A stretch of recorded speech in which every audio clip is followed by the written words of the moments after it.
3 hostages released by Hamas in a carefully orchestrated exchange. Surrounded by a Hamas display of might, monitoring the scene in Khan Yunis. French-Israeli Ofer Calderon and Israeli Yarden Bibas were handed over to the Red Cross in Khan Yunis, followed by emotional reunions in Israel. Hours later, Israeli-American Keith Segal was freed in Gaza City, another swift and controlled process. A stark contrast to last Thursday's chaotic release.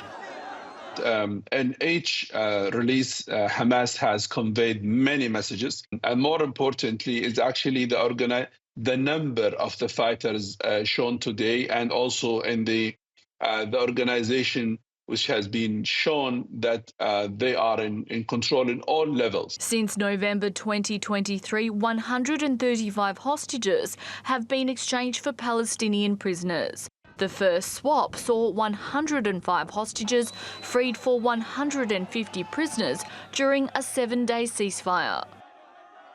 Then, after a further 416 days of death and destruction until January 19 this year, Gaza fell silent. Stage 1 of the new ceasefire deal saw Hamas release 3 Israeli women for 90 prisoners.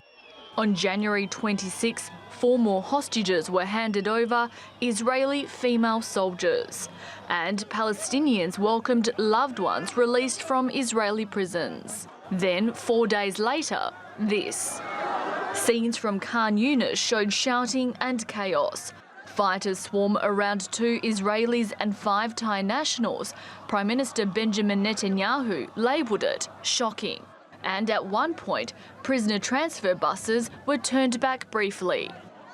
Meanwhile, on Saturday in Ramallah, the occupied West Bank, Israel released Palestinian prisoners, some who were serving life sentences.